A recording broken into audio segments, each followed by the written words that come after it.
Dans ce tutoriel vidéo du jeudi, nous allons réaliser un effet assez classique dans les jeux vidéo, que l'on retrouve dans les jeux vidéo. Ici, c'est la création d'une aura lumineuse qui va entourer le personnage qui apparaît dans le niveau ou qui va être téléporté d'un niveau à un autre ou sur lequel il va se réaliser quelque chose. Donc c'est une zone un peu spécifique, très lumineuse, que l'on peut mettre en place et qui peut être composée de plusieurs systèmes lumineux. On voit qu'ici on a des éléments au sol, on a des fines particules qui décollent et puis des tiges comme ça lumineuses que l'on peut mettre en place avec plus ou moins de densité, de transparence et ainsi de suite. Donc on va pouvoir travailler là-dessus pour venir donc créer cette zone-là que l'on pourra ensuite venir disposer dans les pièces que l'on aura donc réalisées en venant resizer selon la taille que l'on a donc besoin ici. Ok. Donc pour commencer, on va venir ici arrêter, voilà. On va venir sur le Content Browser. On va venir donc créer d'une part donc les différents matériaux que l'on a besoin pour les différents systèmes donc de particules. Alors on va aller chercher donc sur des sites de texture, donc deux textures. Ici j'ai pris donc une texture, un signe celtique ici que j'ai flouté donc légèrement dans Photoshop. On peut le transformer un peu et on va l'utiliser donc pour la partie centrale ici que l'on retrouve donc si on regarde, voilà ici, que l'on retrouve au centre qui est en train de tourner ici. Ok. Donc on a cette partie-là. Et puis, donc deuxième, similaire, c'est l'onde lumineuse qui part du centre ici. C'est un cercle que l'on peut retravailler aussi ici sous Photoshop, qui peut avoir différentes formes, qui de préférence sera flouté sur les bords avec un flou assez doux comme on peut le voir ici et avec un effet d'onde ici qui peut être intéressant éventuellement. Ok. Donc éventuellement, ces visuels statiques pourront être remplacés par des visuels dynamiques qui seront joués en même temps que le système de particules se jouera. Ici, on a le même visuel. Alors comme ça se joue assez rapidement, on ne voit pas que le visuel est statique, mais on peut très bien imaginer donc une évolution de ce système-là que l'on va voir maintenant, qui consisterait à avoir notamment donc des visuels dynamiques ici. Ça veut dire donc une séquence d'images ou un film à la place d'images statiques. Donc à partir de là, on va créer donc pour le centre ce qu'on appelle le visuel du centre et du cercle. On va créer deux matériaux, donc matériau centre et matériau cercle ici. Donc pour le matériau centre, eh bien, de manière très simple, on va venir ici, venir donc en mode, hop, je me remets en mode, voilà, ok ici, hop, ça doit donner à peu près ça, voilà. Donc on est sur un plan pour mieux voir donc notre découpe, puisque on va sélectionner pour l'ensemble des matériaux tous les matériaux qu'on va utiliser pour les systèmes de particules. On sera en mode blend mode translucence ici, et puis shading model unlit, donc il ne sera pas touché par des lumières environnantes et qui aura principalement donc pour qu'elle soit visible un travail sur l'émission color. Donc c'est pour ça qu'on le retrouve ici. On a appelé la texture ici donc texture sample. On met un node multiply, un node multiply ici donc aussi, et on va appeler donc en input data le particle color. Donc ça c'est le principe de base, véritablement de base donc de la création d'un shader pour les textures, dans le sens où on crée une partie du shader qui va consister à utiliser donc par exemple un motif que l'on va pouvoir donc retrouver dans les particules, et on va pouvoir donc avoir en input plusieurs types de données et notamment le particle color. Donc ici on va l'appeler, alors tous ces nodes-là sont appelés directement en faisant bouton droit à la souris, donc particle color, je le rappelle ici pour le montrer. Ok, particle color ici, et on va connecter donc la sortie RGB sur le B, la sortie RGB du texture sample sur le A ici, et puis donc pareil pour l'opacité. Ce qui fait que en même temps on fait intervenir donc une texture sample sur laquelle on peut travailler le développé UV, on verra ce que l'on fait sur le prochain, une texture ici, et ainsi de suite. Et on peut travailler en même temps l'input data que l'on va voir donc au niveau du système de particules, où on va avoir donc la couleur ici que l'on va manager donc dans le système de particules, qui va être réinjectée comme input data pour la construction donc du matériau. Donc ça va nous permettre en même temps de gérer au niveau du système de particules le shader grâce à ces paramètres d'input data. Et donc notamment, on voit dans le panneau ici de toutes les catégories de ce que l'on peut mettre comme node. Dans particules, on a tout un ensemble donc, de nodes, particle radius, on a bien sûr le particle color, on vient d'en parler, particle size, particle speed, et ainsi de suite, pour prendre les plus classiques, qui vont être liés donc au système de particules qu'on utilise, et qu'on va pouvoir réutiliser en input data, encore une fois, pour modifier la structure donc, du shader. Donc là, on a une boucle intéressante entre les paramètres que l'on va définir dans le système de particules, qui revient donc définir le système, donc le shader qui est appliqué aux particules. Okay. Donc c'est le premier matériau ici. Ensuite, on va avoir donc le deuxième matériau qui est le cercle. Hop. Okay. Ici. Hop, non, ça c'est la texture, autant pour moi, matériau cercle. Voilà. Ok. Donc le matériau cercle ici. On va le voir, voilà, ok ici. Et là, on va utiliser un petit effet qu'on pourra éventuellement exagérer. On va utiliser donc deux textures samples, ok. On pourrait en resizer une légèrement. Et on va faire à peu près la même chose avec particle color, multiply, opacité et émission color. Et on va juste rajouter un multiply donc pour aller à l'émissive color, en dupliquant donc le texture sample avec la même texture, ou on pourrait très bien imaginer une texture, donc une image légèrement différente, ici, que l'on va mettre donc en rotator, c'est-à-dire qu'il va tourner, donc, et on va connecter à l'UV. Donc c'est un node rotator ici qui permet de faire tourner donc l'image, en fait qui fait tourner les UV, donc qui fait tourner l'image. Ici on a le center Y, le speed, donc on pourra mettre plus ou moins rapidement ici, ce qui va créer donc des zones, une zone qui va être donc en mouvement sur l'autre zone qui donnera donc une légère variation. Donc on pourra amener d'autres variations éventuellement. C'est juste donc montrer ici que l'on peut rendre dynamique un shader grâce à des nodes de type comme celui que l'on a ici rotator qui se met devant, qui se connecte à l'UV ici. On a aussi des déplacements que l'on peut mettre ici sur les UV donc pour faire glisser donc les UV. Ici rotator c'est assez pratique puisqu'on a un effet de cercle à gérer ici et on va pouvoir donc à ce moment-là avoir une dynamique donc à l'intérieur du cercle. Ok, donc voilà pour les deux matériaux, et toujours, j'insiste bien sur l'input data en color, qui va nous permettre de colorer le matériau, qui est pour l'instant au niveau de gris, puisque les textures samples, ici, sont en niveau de gris dans l'émissive color. Ok, donc ça c'est pour les deux éléments donc, qui vont être placés au sol, ici, hein. Et puis, on va avoir ensuite juste le matériau de petites flammes, ici de petits éléments qui décollent. Donc ça c'est assez simple comme matériau. C'est un matériau, donc on peut prendre un gradient pardon, quel qu'il soit, ou une image. Ici j'ai pris Diamond gradient, et je fais la même construction et j'appelle ça matériau flamme. Donc je n'insiste pas, hein, particle color toujours. Ici, donc c'est assez simple. On pourra complexifier, mais ici c'est pour vraiment poser la base. Et puis on a le matériau donc lance, qui est le matériau des pics, des lances ici de feu que l'on met autour du personnage.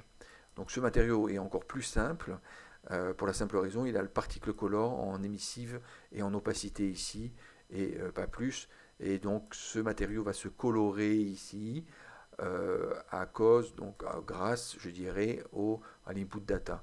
Alors on pourrait travailler sur l'opacité pour rajouter du noise éventuellement, du bruit, de telle manière donc d'avoir un élément bruité que l'on n'ait pas, donc on verra une ligne aussi continue que l'on voit donc sur les lances ici qui entourent donc le personnage. Mais là, on a donc le particolor qui va être prédominant et envoyer l'information sur l'émissif color et l'opacité ici donc du matériau lance. Donc voilà pour les matériaux ici. Ces matériaux que l'on va donc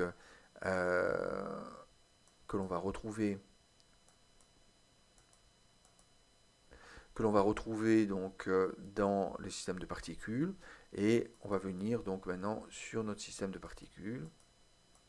Ok, voilà ici. Ok, donc on a notre système de particules. On va voir comment. Hop, Alt pour pivoter. Voilà, c'est plus simple. Voilà, ici on retrouve les différents éléments. Ok. Et c'est composé de 4 systèmes de particules ici. Ces 4 systèmes de particules vont s'agencer pour donner ce visuel-là. Donc on va venir créer donc un nouveau système de particules pour réaliser celui qu'on est en train de voir ici. Ok. Donc bouton droit à la souris. Particule système. Ok. Aura 2. Ici.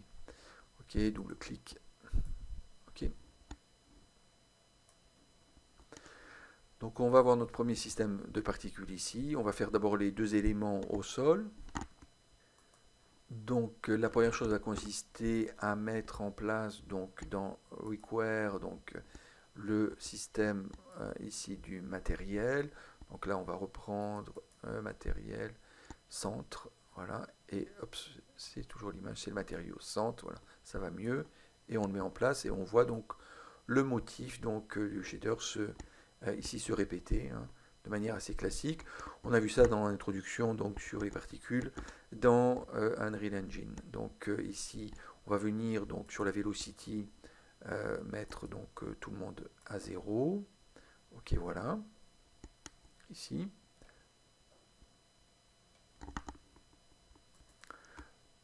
Ensuite, on va venir donc sur le lifetime, donc mettre float constant, distribution 0.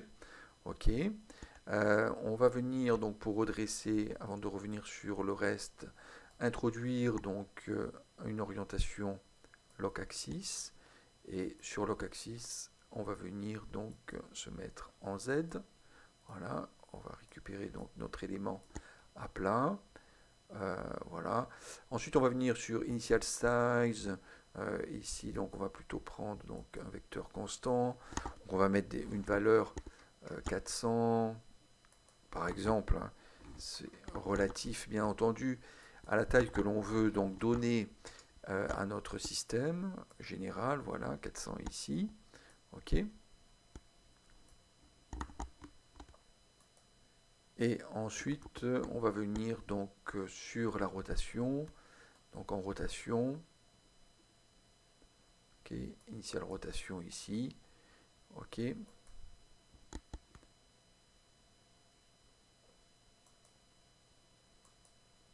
Constant, et on va mettre 0,1, 0,2, voilà, ici. Ça va permettre de le positionner au départ éventuellement selon comment on le veut. Ensuite rotation, donc on va avoir donc initiation, rotation rate, pareil, initial rotation rate ici. Donc on va venir donc hop, ici, le mettre en constant et mettre une valeur donc de 0,2 pour le voir tourner ici. Ok. On va enlever initial rotation en attendant. On va mettre 0,02. Voilà. Donc on a vu l'initial size ici. La velocity, donc on la met bien à 0. On va venir sur le color. Donc ensuite on a vu la rotation, donc on peut mettre une rotation initiale et un rate de rotation initiale aussi ici pour faire tourner. Donc là, ça tourne pas. Là, on commence à faire tourner. Donc maintenant, il faut stabiliser la forme pour qu'elle soit unique. Donc pour ça, on va venir, donc qu'il n'y ait pas d'autres émissions, sur le spawn ici, mettre donc le rate à 0. Ok, donc ici ça disparaît.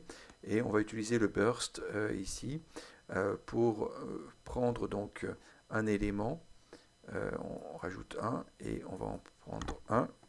Ok, un seul, voilà. Ici qui va apparaître. Donc là, on commence à avoir un seul élément qui est pris par le burst et qui apparaît. Et donc, on n'a pas de répétition, sauf l'effet de loop que l'on a donc en continu de l'émission. Donc, il faut venir sur le required et sur la durée. Ici, loop, on va mettre 1. Ok. Et donc, on a un seul élément ici qui va donc se mettre à tourner. Voilà, ici, ok.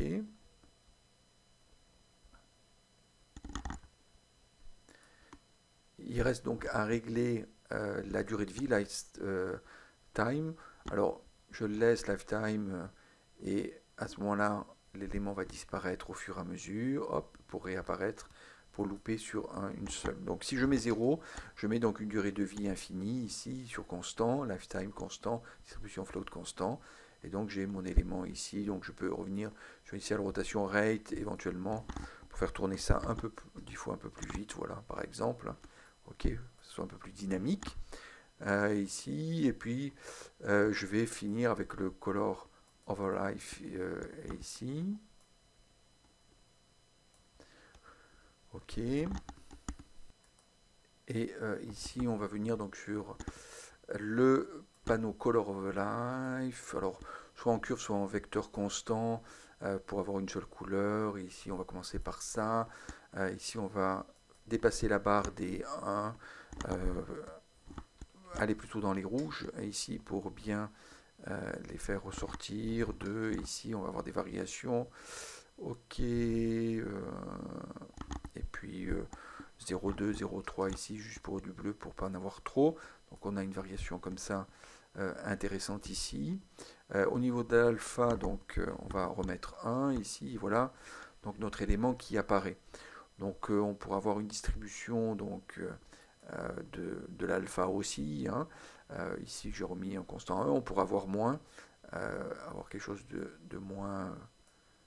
Voilà, de moins présent. Alors on ne le sent pas trop, il faudra le voir donc dans le contexte d'une scène avec un élément en dessous, ici, pour avoir donc une variation de l'alpha. Alors je remets 1 ici, ok, la distribution, voilà, donc j'ai mon premier élément ici, et je vais faire exactement la même manipulation ici pour mon deuxième élément dans sa préparation initiale. Donc je fais bouton dans la souris, new système de particules, donc require, ici, hop, on va venir prendre le matériau cercle et le positionner, voilà, ici, ok. Donc ici dans le spawn, alors require directement, on va venir durée loop 1, ok, voilà, ici, ok, on laisse les autres éléments par défaut, on vient sur spawn, constant 0, ok, ici, burst plus 1, ok, voilà, on a un élément, ici on va venir sur life, donc c'est 0, c'est constant, donc on le voit, il s'envole de manière permanente, initial size, donc ici on peut faire des variations, on fait simple pareil, 400 par exemple, ok, donc on voit notre cercle qui commence à apparaître et qui se déplace, 400, voilà, velocity, ici donc constant, 0, voilà, tout le monde est à 0, tout va bien, et bien de la même manière, donc on va prendre local axis, donc on peut copier comme ça, on appuie sur Alt et drag and drop, et hop, voilà, et puis color life aussi, hop, drag and drop, ok, et voilà, donc on a positionner, on supprime celui qui est pas bon. Ok. Ok. Voilà. C'est celui-là. Voilà, donc on a positionné notre deuxième cercle. Il reste à jouer maintenant sur l'alpha et et le size ici pour avoir cet effet d'onde réparti. Donc on va venir ajouter donc un size by life ici, voilà. Ok, donc distribution vecteur constant curve. On a plusieurs points, enfin on en a deux au départ. Donc on a ces deux points. On va se mettre donc vecteur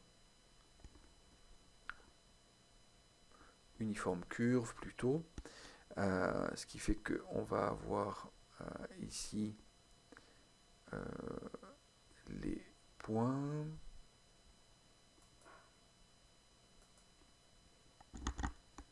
Ouais. On va se mettre plutôt donc sur vecteur constant curve, pardon, plus et plus, donc c'est ça, c'est les deux éléments, 0, in value 1, ici, et on va rentrer donc les valeurs en out value ici, donc 0, 1, 1 et 1 ici.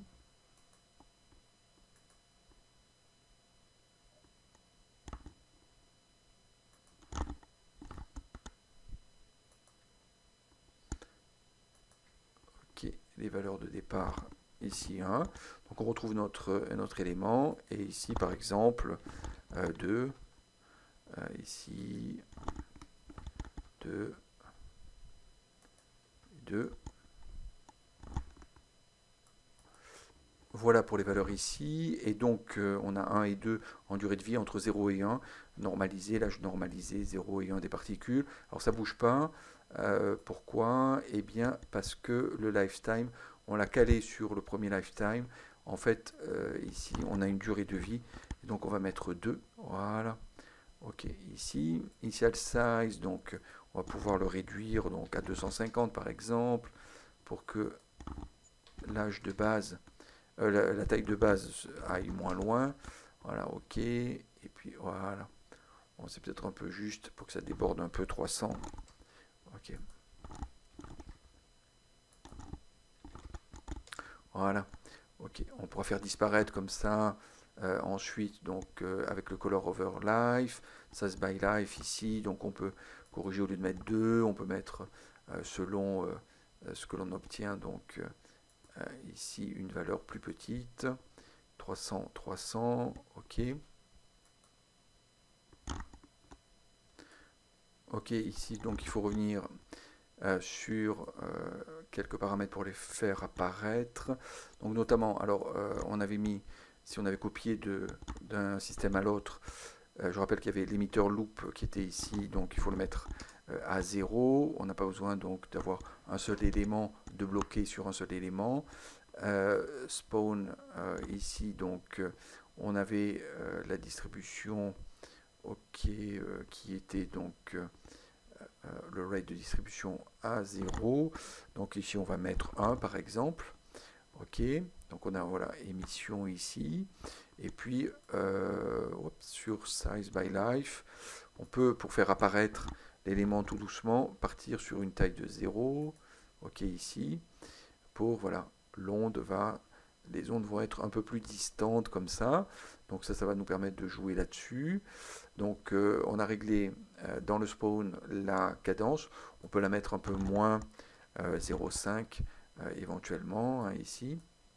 Voilà, hop, une onde, et puis une autre, un peu plus loin. Voilà, ça permet d'avoir quelque chose ok, d'un peu plus distant, voilà. Et puis de venir sur le color over life. On a mis la couleur ici, color over life, mais on a l'alpha over life ici aussi.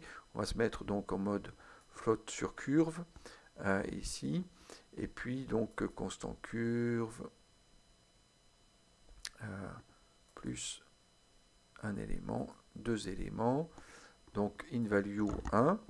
Ok, donc de 0 à 1. Ici on a deux fois 0. Ici, une value 0, on met 1, et éventuellement, voilà. Ok, donc l'onde apparaît et va disparaître. Voilà. Alors, elle peut disparaître avant, éventuellement. Hein, on peut faire 0,8. Ici, une val et outval 0. Et hop, ça disparaît. Voilà, on peut régler le 0,8, 0,9 quand l'onde donc va disparaître ici. Voilà. Ok, super.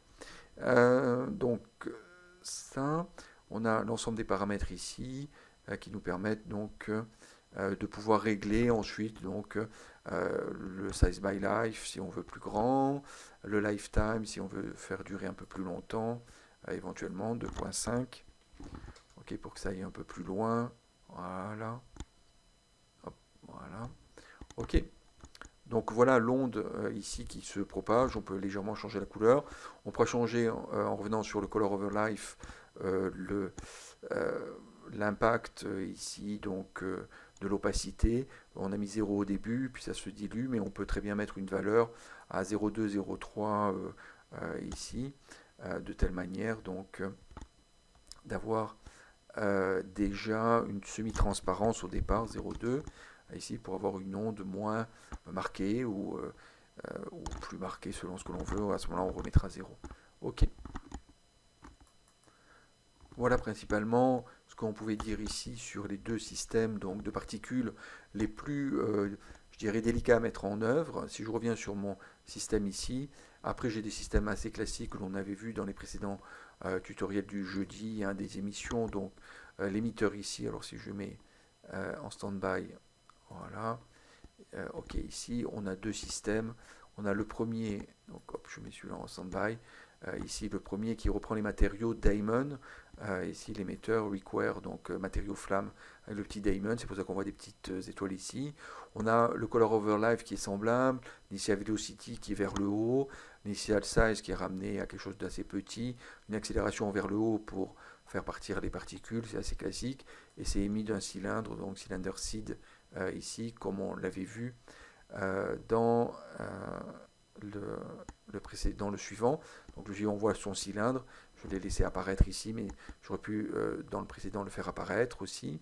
Hop, je l'enlève. Il ne reste plus que voilà, les tiges ici. La différence, c'est qu'on utilise un mesh data. On avait déjà vu. Donc dans les systèmes de particules, on va faire bouton droit de la souris, bouton droit type mesh data ici.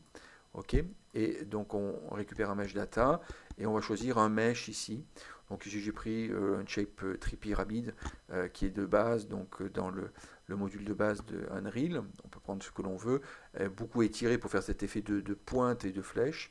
Donc avec un initial size assez compliqué, enfin assez compliqué, assez fin sur X et Y et très long sur Z pour avoir cet effet de flèche. Initial velocity ici variable, le cylindre émetteur et color over life pardon, classique que l'on a vu donc dans les précédents systèmes d'émission. Voilà donc les quatre éléments que l'on peut mettre en place ici pour obtenir donc le visuel que l'on a donc ici présenté dans la scène. Ok. Voilà donc pour ce système-là. Je vous renvoie donc à l'ensemble des autres tutoriels que l'on a vus donc sur les systèmes de particules qui vous permettront donc de compléter bien entendu ce visuel réalisé ici.